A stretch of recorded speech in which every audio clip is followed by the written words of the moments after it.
2015 ഇറങ്ങിയ റോബർട്ട് എഗേഴ്സ് സംവിധാനം ചെയ്ത പീരീഡ് സൂപ്പർനാച്ചുറൽ ഹൊറർ ചിത്രമാണ് ദ വിച്ച്. 1630 മതപരമായ എന്തോ അഭിപ്രായ വ്യത്യാസത്തിന്റെ പേരിൽ ന്യൂ ഇംഗ്ലണ്ടിലെ ഒരു കുടുംബത്തെ ഭ്രഷ്ട് കൽപ്പിച്ചുകൊണ്ട് സമൂഹത്തിൽ ഒറ്റപ്പെടുത്തുന്നു.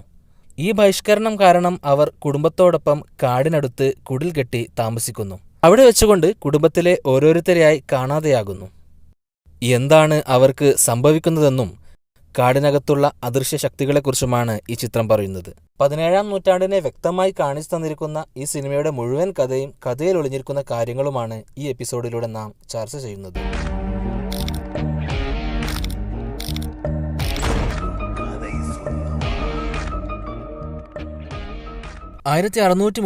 ഇംഗ്ലണ്ടിൽ താമസിക്കുന്ന ഒരു കുടുംബത്തിന്റെ കഥയാണ് ചിത്രം പറയുന്നത്.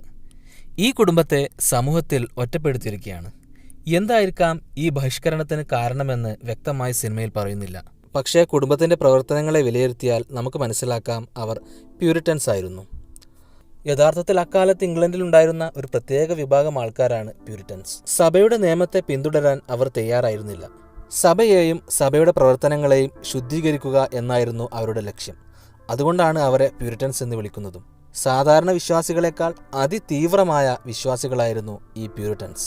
അവരെക്കുറിച്ച് ചരിത്രകാരന്മാർ പറയുന്നത് അവർ മതം ഭക്ഷിക്കുകയും അത് മറ്റുള്ളവരിലേക്ക് കുത്തിവെക്കുകയും ചെയ്യുന്ന ആൾക്കാരായിരുന്നു എന്നാണ്. ഈ ഒരു വിഭാഗം പൂർണ്ണമായും മതത്തിനടിപ്പെട്ട് മാത്രം ജീവിക്കുന്നവരായിരുന്നു. ജീവിതത്തിൽ ആഘോഷങ്ങളോ വിനോദങ്ങളോ പാടില്ല എന്നായിരുന്നു അവരുടെ നിയമം.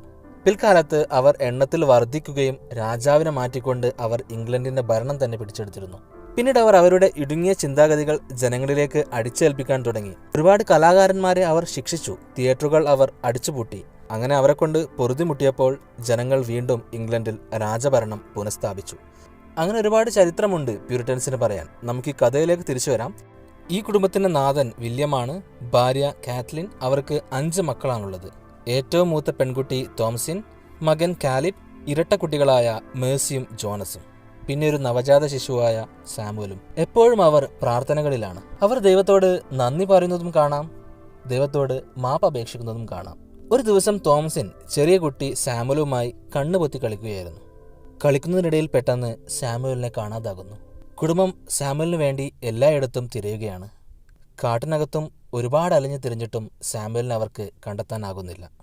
അങ്ങനെ കുടുംബം സാമുവലിനെ ചെന്നായി പിടിച്ചതായിരിക്കാമെന്ന നിഗമനത്തിലെത്തുന്നു.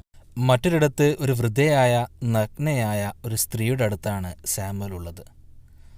കയ്യിലൊരു കത്തി പിടിച്ചിരിക്കുന്ന ആ സ്ത്രീ ശരീരത്തിൽ രക്തം പുരട്ടുന്നതാണ് പിന്നീട് നാം കാണുന്നത്. അതായത് ആ സ്ത്രീ സാമുവലിനെ കൊന്നിരിക്കുന്നു.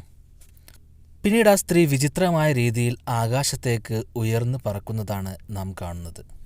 സാമുവലിനെ ജ്ഞാനസ്നാനം, അതായത് മാമോദീസ മുക്കുക എന്ന ചടങ്ങ് ചെയ്യാത്തതുകൊണ്ട് സാമുവൽ നരകത്തിലെത്തുമോ എന്ന ആശങ്കയിലാണ് ആ കുടുംബം.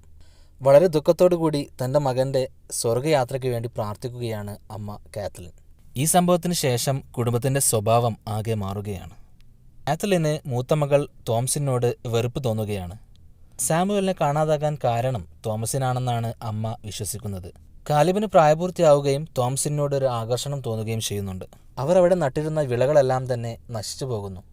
വില്യമും മകനും ഭക്ഷണത്തിന് വേണ്ടി കാട്ടിലേക്ക് വേട്ടയാടാൻ പോവുകയാണ്.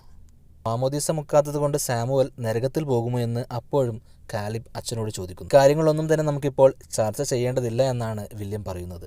അവരുടെ സംസാരത്തിൽ നിന്നും നമുക്ക് മറ്റൊരു കാര്യം മനസ്സിലാക്കാം.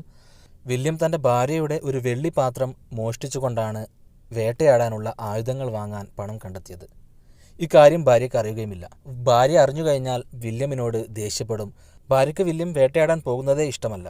പിറ്റേന്ന് ഒരു അരുവിയുടെ കരയിൽ നിന്നും വസ്ത്രങ്ങൾ കഴുകുന്ന തോംസിൻ്റെ അടുത്തേക്ക് കാലിബ് വരികയും അവർ സംസാരിച്ചിരിക്കുകയും ചെയ്യുന്നു. അപ്പോഴാണ് അങ്ങോട്ടേക്ക് ഇരട്ട കുട്ടികളിൽ ഒരാളായ മേഴ്സി വരുന്നത്.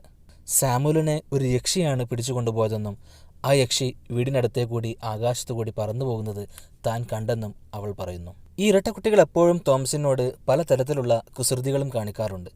ഇതും അങ്ങനെ ഒന്നാണെന്നാണ് തോംസിൻ കരുതുന്നത്. അവരെ പേടിപ്പിക്കാൻ വേണ്ടി തോംസിൻ മറ്റൊരു കാര്യം പറയുന്നു. ഞാനാണ് യഥാർത്ഥത്തിൽ യക്ഷിയെന്നും പിശാചിൻ്റെ പുസ്തകത്തിൽ ഒപ്പിട്ടുകൊണ്ട് ഞാൻ യക്ഷിയായി മാറിയെന്നും സാമുവലിനെ കാണാതാകാൻ കാരണവും ഞാനാണെന്ന് തോംസിൻ അവരോട് വെറുതെ പറയുന്നു. ഇത് കേട്ട് സത്യമാണെന്ന് കരുതി മേഴ്സി പേടിച്ചു പോകും. തോംസിൻ ശരിക്കും ഒരു യക്ഷിയാണെന്നാണ് മേഴ്സി കരുതുന്നത്. പിന്നീട് തോംസിൻ ആടിനെ കറക്കുന്ന സമയത്ത് പാലിന് പകരം രക്തം വരുന്നത് നമുക്ക് കാണാം. രാത്രിയിൽ അച്ഛനും അമ്മയും സംസാരിക്കുന്നത് കുട്ടികൾ കേൾക്കുകയാണ്. തോംസിനെ നമുക്ക് ഏതെങ്കിലും വീട്ടിലേക്ക് വീട്ടുജോലിക്ക് അയച്ചുകൊണ്ട് ഭക്ഷണത്തിനുള്ള പണം കണ്ടെത്താമെന്ന് അമ്മ കാത്ലിൻ പറയുന്നു. സുന്ദരിയായ തൻ്റെ മകളെ വീട്ടിൽ നിന്നും ഒഴിവാക്കാനാണ് കാത്ലിൻ ശ്രമിക്കുന്നത്. ഇത് കേട്ടുകൊണ്ട് കാലിബിന് ദുഃഖം തോന്നുകയാണ്. കാലിബ് പിറ്റേന്ന് തന്നെ കാട്ടിലേക്ക് വേട്ടയാടാൻ പോവുകയാണ്. ഭക്ഷണത്തിനുള്ള വക ഞാൻ കൊണ്ടുവരാമെന്നും തോംസിനെ എങ്ങോട്ടും അയക്കേണ്ടതില്ല എന്നും പറഞ്ഞുകൊണ്ടാണ് കാലിബ് വേട്ടയ്ക്കായി പുറപ്പെടുന്നത്. തോംസിനും കാലിബിനോടൊപ്പം കാട്ടിലേക്ക് പുറപ്പെടുന്നു. അവർ കാട്ടിൽ പോകുമ്പോൾ വീട്ടിലെ കുതിരയെയും നായയും കൂട്ടിക്കൊണ്ടാണ് പോകുന്നത്. തോംസിൻ കുതിരപ്പുറത്താണ് ഇരിക്കുന്നത്. കാട്ടിലെത്തി അവർ ഒരു മുയലിനെ കാണുന്നു. അവരുടെ നായ ആ മുയലിനെ പിന്തുടരുകയും കാലിബ് നായയ്ക്ക് പിന്നാലെ ഓടുകയും ചെയ്യുന്നു. ഇതെല്ലാം കണ്ടുകൊണ്ട് കുതിര ഭയപ്പെട്ടു പോകുന്നു. അങ്ങനെ കുതിരപ്പുറത്തിരിക്കുന്ന തോംസിൻ താഴെ വീഴുകയും ബോധം കെട്ടുപോവുകയും ചെയ്യുന്നു. നായയ്ക്ക് പിന്നാലെ ഓടിയ കാലിബ് കാണുന്നത് നായയുടെ ശവമാണ്. ആ ശവം ആരോ ഛിന്ന ഭിന്നമാക്കിയിരിക്കുന്നു. കുറച്ച് മുന്നോട്ട് നടക്കുമ്പോൾ കാലിബ് ഒരു കുടിൽ കാണുന്നു. ആ കുടിലിൽ നിന്നും ഒരു അതിസുന്ദരിയായ സ്ത്രീ പുറത്തേക്ക് ഇറങ്ങി വരികയാണ്. അവളുടെ സൗന്ദര്യത്തിൽ ആകർഷിതനായ കാലിബ് അവളടുത്തേക്ക് ചെല്ലുന്നു. അവൾ കാലിബിനെ വശീകരിക്കുകയും ചെയ്യുന്നു. ആ സ്ത്രീയുടെ കൈകൾ നമുക്ക് കാണുമ്പോൾ അതൊരു യക്ഷിയുടെ കൈകളായിരുന്നു. വേട്ടയ്ക്ക് പോയി തിരിച്ചു വരാത്ത തൻ്റെ മക്കളെ തേടിക്കൊണ്ട് വില്യം കാട്ടിലേക്കെത്തുന്നു. അയാൾ തോമസിനെ കണ്ടെത്തുന്നു. പക്ഷേ കാലിബിനെ കാണാനില്ല. കാലിബിനെ കാണാതായ കുറ്റവും തോമസിൻ്റെ മേലിലാണ് അമ്മ കാത്ലിൻ ചുമത്തുന്നത്. ആദ്യം സാമുവലിനെ കാണാതായി, പിന്നീട് വെള്ളിപ്പാത്രം കാണാതായി, ഇപ്പോൾ കാലിബിനെയും കാണുന്നു. ഇതിനെല്ലാം പിന്നിൽ തോമസിൻ്റെ കൈകളുണ്ടെന്നാണ് അമ്മ കരുതുന്നത്. പക്ഷെ വില്യം ഇക്കാര്യം എതിർക്കുന്നു. താൻ വെള്ളിപ്പാത്രം മോഷ്ടിച്ചതും അത് വിറ്റതും ഭാര്യയോട് സമ്മതിക്കുന്നു. ഭാര്യ അതിരൂക്ഷമായിട്ടാണ് വില്യമിനോട് പെരുമാറുന്നത്, വളരെ ദേഷ്യത്തോടെ. വില്യം താൻ ചെയ്ത ഈ പാപത്തിന് ദൈവത്തോട് ക്ഷമ ചോദിക്കുന്നു. അന്ന് രാത്രി നല്ല മഴയുണ്ടായിരുന്നു. വീടിന് പുറത്ത് മഴയത്ത് നഗ്നനായി നിൽക്കുന്ന കാലിബിനെയാണ് അവർ കാണുന്നത്. അവർ കാലിബിനെ വീടിനകത്തേക്ക് കൊണ്ടുവരികയും ചെയ്യുന്നു. മൃതപ്രാണനായിരിക്കുന്ന കാലിബിന്റെ ശരീരത്തിൽ ഒരുപാട് മുറിവുകളുണ്ടായിരുന്നു. കാലിബ് രക്തവും അതിനോടുകൂടെ ഒരു ആപ്പിളും ഛർദ്ദിക്കുന്നതും നമുക്ക് കാണാം. വളരെ വിചിത്രമായിട്ടാണ് കാലിബ് പെരുമാറുന്നത്. അവരെല്ലാവരും കാലിബിന് ചുറ്റും നിന്നുകൊണ്ട് ദൈവത്തോട് പ്രാർത്ഥിക്കാൻ തുടങ്ങിയിരിക്കുന്നു. ഈ ഇരട്ടക്കുട്ടികൾ അപ്പോഴും പ്രാർത്ഥിക്കുന്നുമില്ല. കാലിബ് ജീസസിനെ ഓർക്കുന്നു. അവിടെ വെച്ചുകൊണ്ട് കാലിബ് മരണപ്പെടുന്നു. ഈ ഇരട്ടക്കുട്ടികൾ തോംസിനെ യക്ഷി എന്ന് വിളിച്ചുകൊണ്ട് അലറുന്നു. അപ്പോൾ തന്നെ ഈ കുട്ടികൾ നിലത്ത് വീണുകൊണ്ട് പിടയുന്നതും നമുക്ക് കാണാം. ഇത് കാണുന്ന അമ്മ കാത്ലിനും കരുതുന്നു തോംസിൻ ഒരു യക്ഷിയാണെന്ന്. വില്യം തന്റെ മോളെ പുറത്തേക്ക് വിളിച്ചുകൊണ്ട് പോയിക്കൊണ്ട് വീണ്ടും വീണ്ടും ചോദിക്കുകയാണ്, നീ ദുർമന്ത്രവാദിയാണോ, നീ യക്ഷിയാണോ എന്ന് ചോദിച്ചുകൊണ്ടേയിരിക്കുന്നു. അല്ല എന്ന് തോംസിൻ പറഞ്ഞത് കേട്ടിട്ടും വീണ്ടും വീണ്ടും വില്യം ചോദിച്ചുകൊണ്ടിരിക്കുകയാണ്. ഇത് കേട്ട് ദേഷ്യം വന്ന തോംസിൻ വില്യമിനോടും രൂക്ഷമായി പെരുമാറുന്നു. ഞങ്ങൾക്കൊരു കുടുംബത്തെ പോറ്റാൻ അറിയില്ല എന്നും ഞങ്ങൾക്ക് ഭക്ഷണം കണ്ടെത്താൻ പോലും നിങ്ങൾക്കാവില്ല എന്നും വില്യമിനോടായി തോംസിൻ പറയുന്നു. വീട്ടിൽ എന്ത് തെറ്റ് നടന്നാലും എല്ലാവരും തന്നെ കുറ്റപ്പെടുത്തുകയാണെന്നും താൻ നിരപരാധിയാണെന്നും തോംസിൻ പറയുന്നു. ആ ഇരട്ടക്കുട്ടികൾ വീട്ടിലെ ബ്ലാക്ക് ഫിലിപ്പ് എന്ന ആടിനോട് സംസാരിക്കുന്നത് താൻ കണ്ടതായി തോംസിൻ പറയുന്നു. അവരാണ് യഥാർത്ഥത്തിൽ യക്ഷികൾ. ആ ആട് പിശാചിന്റെ പ്രതിരൂപമാണെന്നും അതാണ് ഇരട്ടക്കുട്ടികൾക്ക് ഉപദേശങ്ങൾ നൽകുന്നതെന്നും തോംസിൻ അച്ഛനോട് പറയുന്നു. ഇതെല്ലാം കേട്ടുകൊണ്ട് ദേഷ്യം വന്ന വില്യം ഇരട്ടക്കുട്ടികളെയും തോംസിനെയും ഒരുമിച്ച് ഒരു കൂട്ടിനകത്ത് അടക്കുന്നു. അന്ന് രാത്രി പല ചിന്തകളിലൂടെയുമാണ് കാത്ലിൻ കടന്നുപോകുന്നത്. പല മായ കാഴ്ചകളും അവൾ കാണുന്നു. കാണാതായ തൻ്റെ മകൻ സാമുവലിനെയും മരിച്ചുപോയ മകൻ കാലിബിനെയും കാത്ലിൻ കാണുന്നു.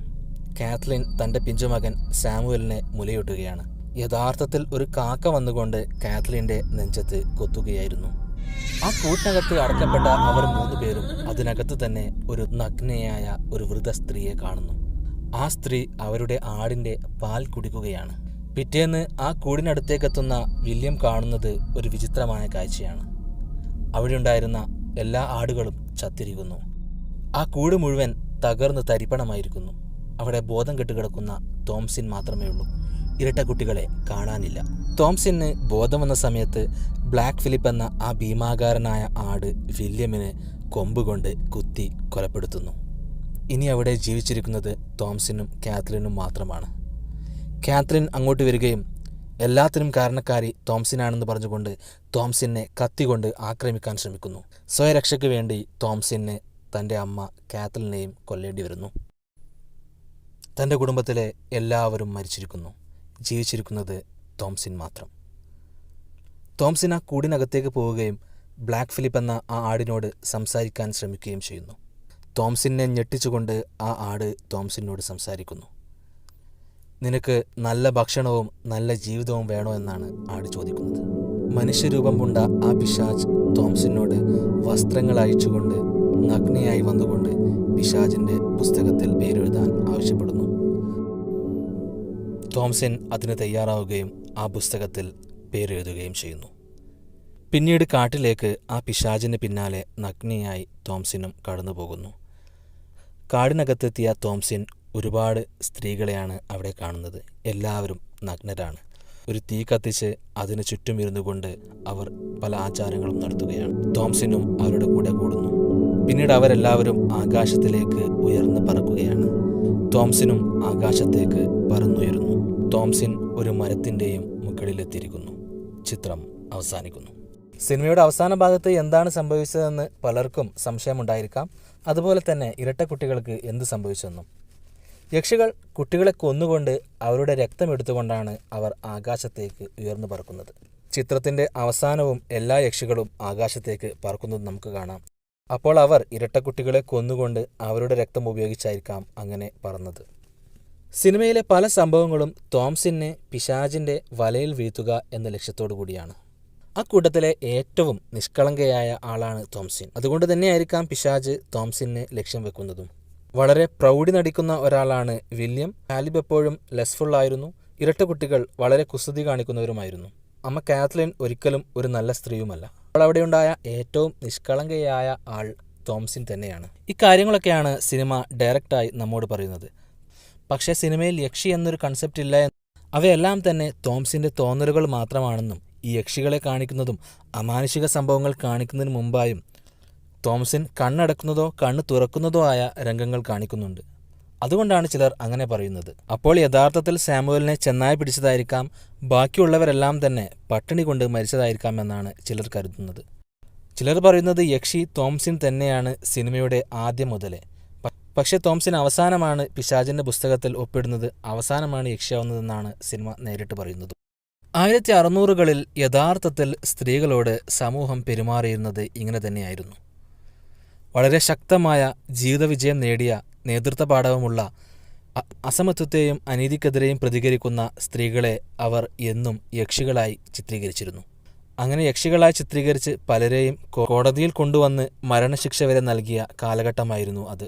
അവർക്കുമേൽ പല ആരോപണങ്ങൾ നടത്തുകയും അവർ ദുർമന്ത്രവാദികളാണെന്നും യക്ഷികളാണെന്നും പറഞ്ഞുകൊണ്ട് അവരെ കൊലപ്പെടുത്തുകയായിരുന്നു അന്നത്തെ ഭരണാധികാരികൾ ചെയ്തത്. യഥാർത്ഥത്തിൽ 1692 അമേരിക്കയിലെ സലേം എന്ന സ്ഥലത്ത് ഇങ്ങനെ പല സംഭവങ്ങളും നടന്നിരുന്നു. അവയെക്കുറിച്ച് നമുക്ക് മറ്റൊരു സെഗ്മെൻറ്റിലൂടെ സംസാരിക്കാം. Stay tuned. മറ്റൊരു സിനിമാ കഥയുമായി വീണ്ടും വരാം. പീസ്. അത് മാത്രം മതി.